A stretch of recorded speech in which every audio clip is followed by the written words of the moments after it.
Muy bien, vamos a dar inicio. Por favor, nuestra expositora, la doctora Karen Trujillo, doctora en Medicina General de la Universidad de Chimborazo, magíster en Salud y Seguridad en el Trabajo de la Universidad Iberoamericana del Ecuador. Ella cuenta con 6 años de experiencia en docencia en varias instituciones de educación superior. Actualmente ella se encuentra trabajando para el Instituto Tecnológico Superior Universitario Libertad y tiene 6 años de experiencia en atención médica hospitalaria y extra hospitalaria. Ella nos acompaña con el tema derechos del paciente en atención de salud.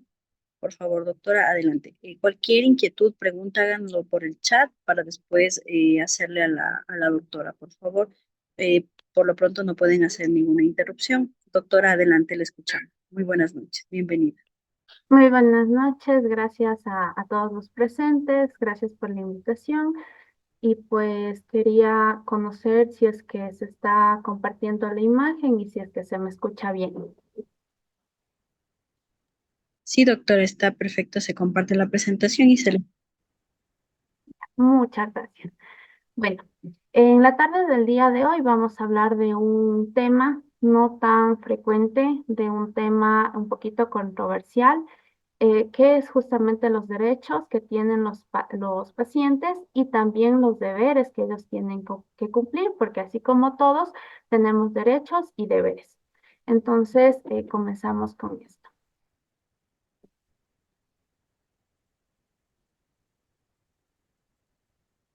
Bueno, uno de los derechos que tienen nuestros pacientes es justamente que tienen el derecho a recibir una atención sanitaria oportuna que solucione sus problemas de salud.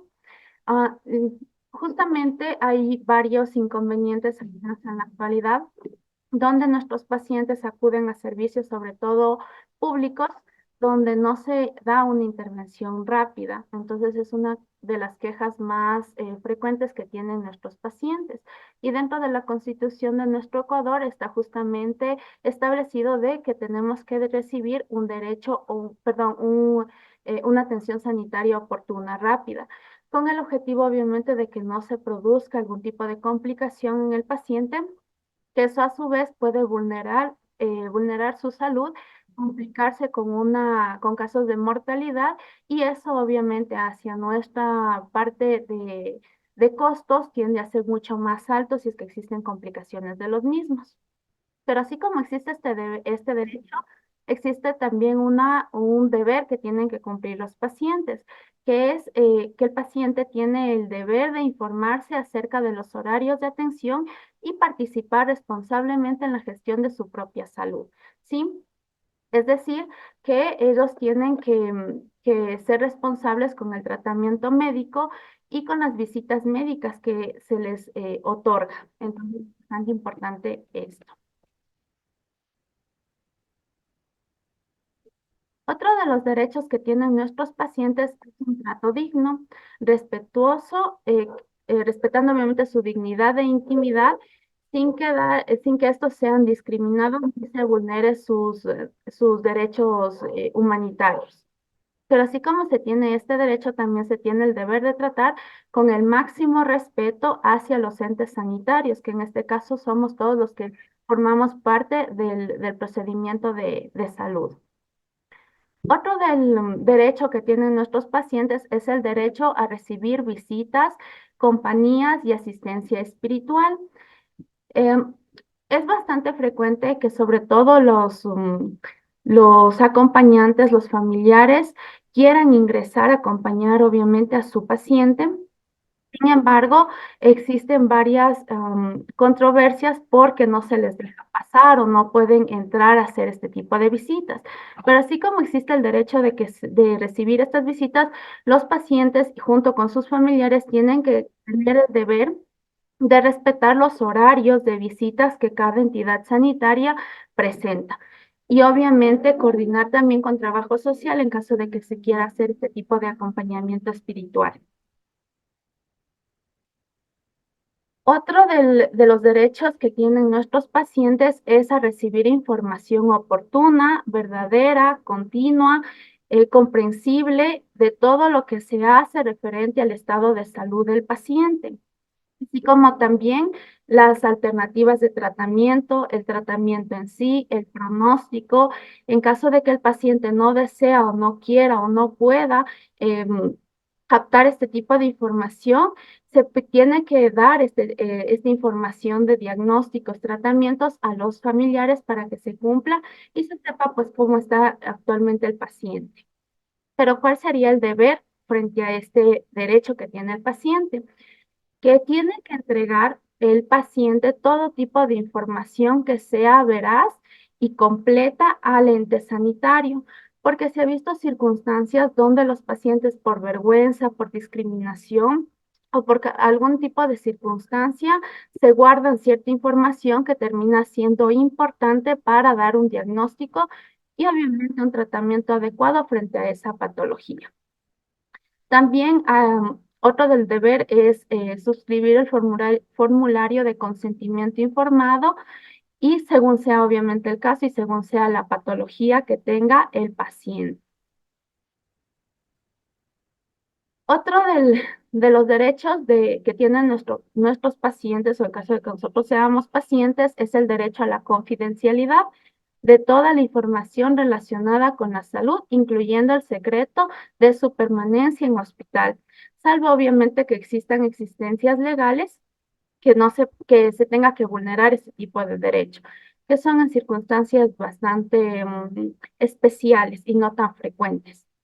Y frente a este derecho, el paciente tiene el deber de conocer y cumplir las normas institucionales establecidas que da, pues obviamente, la entidad sanitaria y cumplir con esto. Otro de los derechos que tienen nuestros pacientes es derecho a aceptar o rechazar cualquier tipo de tratamiento, ya sea por situación religiosa, creencia, de acuerdo a costumbres que tengan nuestros pacientes. Entonces nosotros tenemos la obligación de respetar este tipo de, de gusto o de creencia que tenga nuestro paciente. Obviamente, excepto cuando se trate de algún proceso de emergencia o de urgencia y se tiene pues que seguir un protocolo que tenemos que cumplir con el objetivo de salvaguardar la vida del paciente.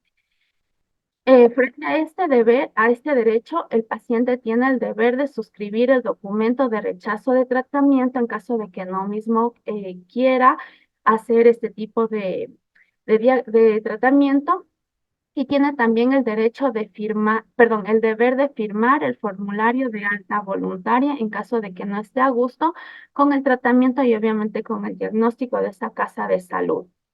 Esto también es un poquito controversial porque existen muchos pacientes que tienen obviamente situaciones religiosas que les evita cumplir con los protocolos que se tiene que se tiene que seguir de acuerdo a la entidad sanitaria. Sin embargo, pues como bien dice la lámina, nosotros tenemos que aceptar el derecho que tiene el paciente a aceptar o rechazar el tratamiento que se le está ofreciendo. Otro derecho que tiene el pacientito es el derecho a que se le asigne un médico y obviamente que el paciente conozca el nombre del médico y de todo el grupo sanitario que le está tratando. A veces se ha visto casos, sobre todo en entidades públicas, donde no se les da o no se les ofrece el nombre del médico tratante. Y esto es un poco necesario, puesto que se crea un vínculo entre médico y paciente para poder realizar este tipo de diagnósticos que puede ser que le salve la vida al paciente. Entonces es necesario conocer el nombre del médico. Pero frente a esto, también el paciente tiene el deber de cumplir las prescripciones y órdenes sanitarias respetando horarios y prestaciones. Aquí es también un poquito complejo porque existen pacientes que al inicio cumplen bien el tratamiento médico o el tratamiento que se le está dando al paciente porque obviamente están adoloridos, están enfermos y quieren sanarse. Pero apenas ellos ven una mejoría, ellos dejan el tratamiento simplemente porque ya se sintieron bien o porque la vecina, la tía, la abuela les dijeron que ya no, que ya deje de tomar. Entonces, no es adecuado este tipo de situaciones que hagan los pacientitos. El deber de ellos es cumplir con la prescripción médica y terminar obviamente el tratamiento que se le está dando para que exista una mejoría completa de la patología. Otro derecho que tienen nuestros pacientes es al correcto funcionamiento de los servicios asistenciales y administrativos, ya que la estructura de las instituciones proporcione unas condiciones aceptables de habitabilidad, higiene, alimentación, seguridad y respeto a su intimidad. Ventajosamente, nosotros en la actualidad tenemos centros de salud, hospitales que están muy bien equipados, que tienen mucha infraestructura buena y también equipos de excelente calidad. Sin embargo, todos conocemos la situación del país que referente a lo que son insumos, medicación, al menos en lo que es público, ya no hay tanto, ¿sí? Eso ya laceraría nuestra parte de derecho. Y frente a esto, un deber muy importante que tenemos que cumplir como pacientes es el deber de responsabilidad y cuidado de las instalaciones y de los equipos, de colaborar también con el mantenimiento de las instalaciones del hospital. Lastimosamente, nuestra sociedad tiene la mala costumbre de hacer vandalismo, de pintar paredes, etcétera, etcétera. Esto no es adecuado, ¿sí? Y es un deber de nosotros como pacientes es justamente cuidar porque eso es nuestro. Eso nos ayuda a que nosotros tengamos una estadía mucho más agradable en esta entidad de salud. Otro de los derechos de los pacientes es que tienen el derecho donde sea pertinente a presentar quejas, reclamos o sugerencias. A veces dicen, no, vaya a quejarse donde le escuchen, pero no, nosotros tenemos el derecho de hacer esta queja o simplemente sugerencias. Pero frente a esto tenemos también el deber de informarnos acerca de los procedimientos o de las entidades en donde tenemos que direccionarnos para hacer este reclamo o esta queja, porque no es en cualquier lado, sino es en un departamento específico donde pues tomen en consideración lo que nosotros estamos pidiendo o solicitando. Una vez dicho todos estos deberes y obligaciones que tiene el paciente, esto está avalado por la Ley de Derechos y Amparos del Paciente, que lo dice el Ministerio de Salud Pública, la Ley 77 de Registro Oficial, suplementos 626, que fue creada el 3 de febrero del 95, actualizada en el 2006 y vigente hasta la actualidad. Entonces, no es que simplemente el médico o el paciente se inventa esto, sino que ya está avalado en la Ley de los Derechos de Amparo del Paciente. Y el Congreso Nacional ha considerado que la protección de salud y la vida son derechos irrenunciables del ser humano y así lo consigna la Constitución Política de la República Ecuatoriana.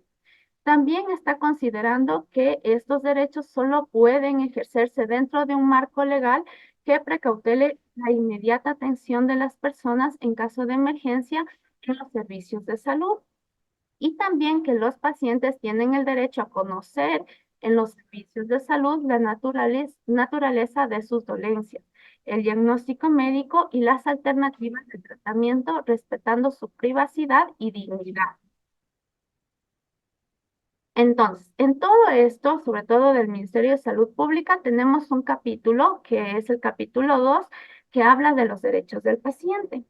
Entonces, aquí en el artículo 2 nos menciona que existe el derecho a una atención digna, que era lo que estábamos mencionando anteriormente.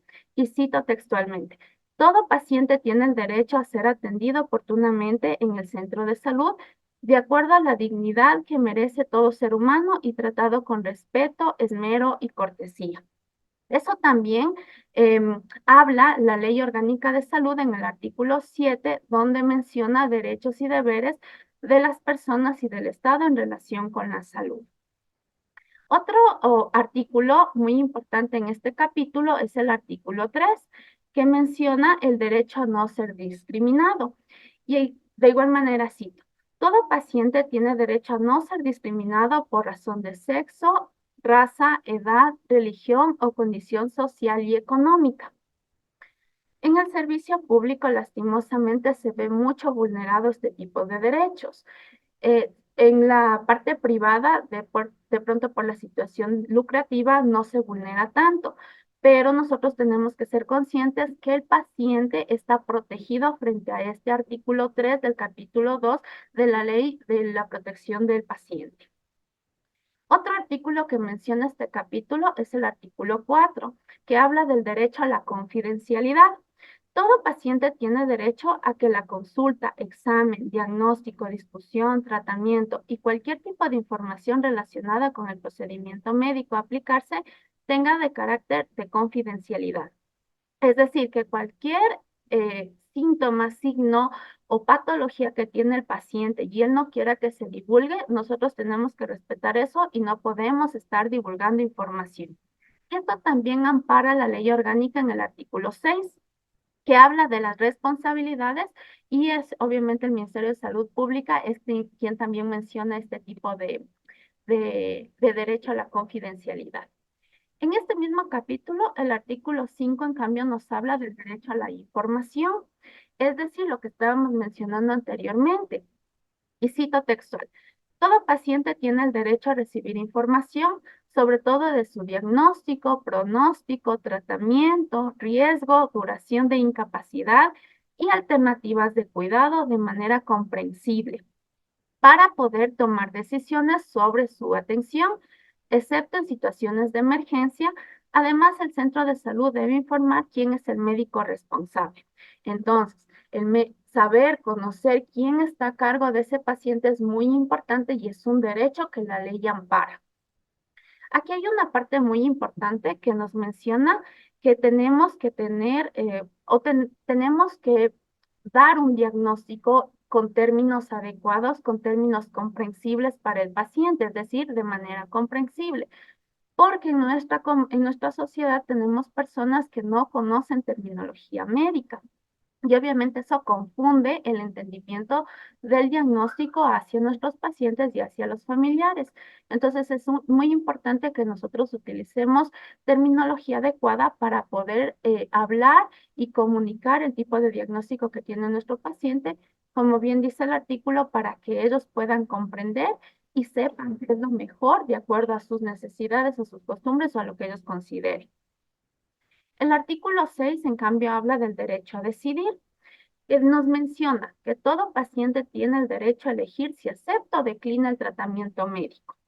En ambas circunstancias, el centro de salud debe informarles sobre las consecuencias de su decisión. Es decir, que aquí se está respetando el derecho de la autonomía del paciente, que ellos elijan si es que desean o no. Nosotros no podemos exigir a que acepten un tratamiento médico. Y esto también está amparado por la Ley Orgánica de Salud en el artículo 7, que habla igual de los derechos y deberes de las personas y del Estado en relación con su salud. Tenemos otro capítulo en esta misma ley, que es el capítulo 3, que habla en cambio del amparo al paciente en situaciones de emergencia. Aquí nos habla el artículo 8 que todo paciente en estado de emergencia debe ser recibido inmediatamente en cualquier centro de salud, ya sea público o privado, sin necesidad de un pago previo. En el COVID, que es un claro ejemplo de esta vulneración en este artículo, donde las personas, claro, llegaban en situaciones de emergencia y la entidad pública, perdón, y la entidad privada lo que hacía es preguntar si es que tenían dinero para poder solventar los gastos. Eso es una acción de vulnerabilidad frente a nuestro derecho. Entonces, no se puede hacer eso. Nosotros, en caso de emergencias, lo que tiene que hacer la entidad sanitaria es recibirlos, ¿sí? Y eso obviamente la ampara también otras leyes, como la Ley Orgánica en el artículo 186, el Código de Niñez y Adolescencia en el artículo 30. Otro artículo en este capítulo es el artículo 9, donde menciona que se prohíbe a los servicios de salud, tanto públicos como privados, exigir documentos de pago a pacientes en estado de emergencia antes de ser atendidos y estabilizarlos. Una vez que ya el paciente esté estable, ahí sí se podrá hacer el manejo eh, administrativo que corresponde, ¿ya? Pero no mientras el paciente se encuentre en situación de crisis o el paciente esté a punto de la muerte. Entonces aquí nos ampara este capítulo, perdón, este artículo. Y lastimosamente esto, como les menciono, sí vulnera bastante los derechos porque en muchas entidades lo que se hace primerito es que firmen un pagaré para que luego se les atienda. Sobre todo si es que se le ve al paciente que no tiene posibilidades o es una persona que no tenga dinero. Entonces ahí se hace esto y ahí se vulnera otro de los derechos que les acabé de mencionar, que es la discriminación. Este artículo habla también está anclado con el Código Civil en el artículo 1588. Otro artículo de este capítulo es el artículo 10, que habla del estado de emergencia del paciente. Será calificado por el centro de salud al momento de su arribo. Es decir, cuando el paciente venga, tiene el derecho de tener un diagnóstico. ¿Sí? Y de acuerdo a eso, pues la necesidad del manejo o del tratamiento del paciente de acuerdo a esa patología que presenta. Tenemos otro capítulo, que es el capítulo cuarto, que habla de las sanciones por falta de atención en situaciones de emergencia. Aquí el artículo 12 nos menciona que el centro de salud que se niegue a atender a un paciente en estado de emergencia será responsable por la salud de dicho paciente y asumirá solidariamente con el profesional o personas remisas en el cumplimiento de su deber la obligación jurídica de indemnizarle los daños y prejuicios que su negatividad cause. Es decir, que en caso de que llegue el paciente a una entidad pública o privada y se niegue a atenderles y lastimosamente suceda algo, se complique la salud del paciente o fallezca, que se hace responsable esa entidad y ese profesional que no le aceptó a ese paciente para tratarle, ¿ya? Y esto obviamente la ley orgánica, artículo 7, ampara, también el Código Civil en el artículo 1572 también lo ampara, y también el Código de Procedimiento Civil en el artículo 279 también ampara este derecho que tenemos como pacientes. Tenemos el artículo 13 que habla de la responsabilidad de un centro de salud que se niega a presentar atención a pacientes en estado de emergencia.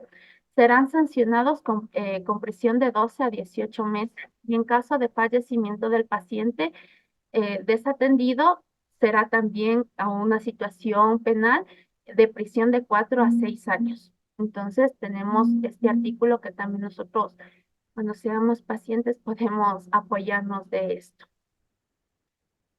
En el capítulo 4 también tenemos otro tipo de deberes, de derechos, perdón, que es la aplicación a la ley. En el artículo 14 menciona que la presente ley obliga a que todo centro de salud, ya sea privado, ya sea público, instituciones militares, policiales, religiosas o de beneficencia, tienen que cumplir con la ley. Nadie está excepto de hacer cumplir esta ley o de aceptar, perdón, de negar a un paciente el derecho de la salud. En el artículo 15 también nos habla que es obligación de todos los servicios de salud mantener a disposición del usuario ejemplares de esta ley y exhibir el texto de los derechos del paciente en lugares visibles para el público. Lastimosamente, al menos en los lugares donde yo he ido, no he observado que se muestre visiblemente estos derechos, pero nosotros ya conocemos ahora que tenemos este tipo de derechos donde podemos apoyarnos. Y otro de los artículos, el 16 sobre todo, nos menciona que todos los servicios de salud están obligados a mantener expuestos en lugares visibles para el público las tarifas que cobren. Sobre todo, obviamente, en entidades privadas donde nosotros tenemos que cancelar los servicios. Entonces, es un derecho de nosotros conocer, observar cuánto cobra o cuántos son los honorarios de esa entidad para poder saber si es que podemos hacernos tratar o no y no estar pues luego en situaciones eh, no adecuadas con las entidades que nos están brindando el servicio. Muchas gracias, eso ha sido todo. Y así como tenemos deberes, recuerden que también, perdón, así como tenemos derechos, también tenemos deberes. Y eso ya los mencionamos. Gracias.